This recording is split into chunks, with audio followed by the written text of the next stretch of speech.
Bonjour les sexy curieux et curieuses, ici Catherine, votre coach de vie sexuelle, puis aujourd'hui, je vous apporte une super bonne nouvelle du gouvernement. Je sais, c'est rare que ça arrive, mais en octobre, dans le fond, le gouvernement a décidé de bannir les thérapies de conversion pour les homosexuels au Québec. Donc ça me rend quand même assez fière de savoir que je vis dans une province où, malgré la situation très difficile dans laquelle on est en ce moment, nos élus, tu sais, on pourrait penser qu'ils ont mieux à faire que de penser à ces choses-là, mais pourtant, ils prennent quand même la peine de se pencher sur le bien-être, puis aussi l'avancement de la cause LGBTQA+. Donc, tu sais, je suis contente de vous partager cette nouvelle-là parce que c'est quand même assez unique comme situation.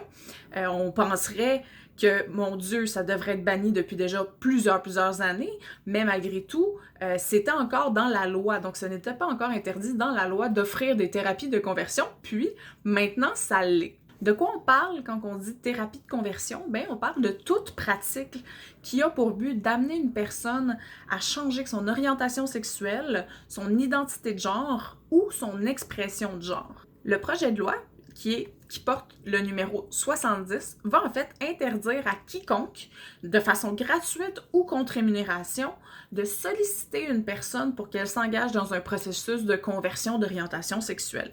Donc ça, c'est des super de bonnes nouvelles. Donc, on pourra pas un peu avoir de zone grise, de dire « Ah, mais si c'est gratuit, c'est comme... » Non, si tu l'offres, ça devient illégal.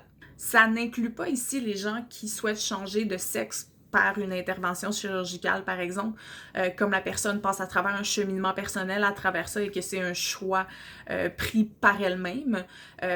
Les gens qui donnent les chirurgies, qui font les chirurgies pour les gens qui désirent changer de sexe ne rentreront pas évidemment dans cette catégorie-là. Le but, c'est d'avancer, pas avancer un pas, reculer de deux, on va s'entendre. Pour moi, ça prouve qu'on est une société qui avance, qu'on est une société qui a à cœur, qui écoute aussi cette communauté-là de plus en plus dans leurs défis, puis aussi les douleurs qu'ils ont pu vivre par le passé. Les personnes qui vont avoir dans le passé subi ce genre de thérapie de conversion-là, souvent par rapport à une appartenance religieuse, vont pouvoir maintenant chercher des réparations, puis même possiblement une compensation financière pour le préjudice corporel et moral qui résulte du traitement qu'ils ont reçu. La loi, en plus, a quand même prévu une place pour des amendes qui sont quand même assez sévères. On parle de 50 000 à 150 000 $ pour un professionnel qui offrirait justement ce genre de thérapie-là dans ses services. Puis aussi, toutes les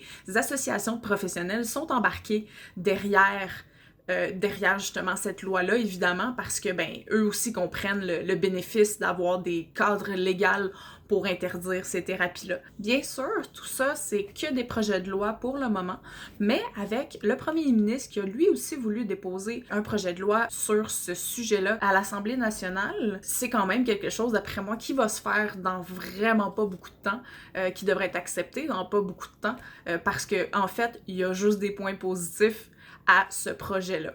Donc, c'était tout simplement une petite nouvelle du monde de la sexualité. Fait que je veux vous souhaiter une super de belle journée. N'hésitez pas à m'envoyer d'autres nouvelles si vous voulez propager la nouvelle ou vous avez appris des choses super intéressantes sur le sujet. Je suis toujours ouverte à échanger. Je vais vous souhaiter une super de belle journée, mais c'est si curieux et curieuse. Je vous dis à bientôt.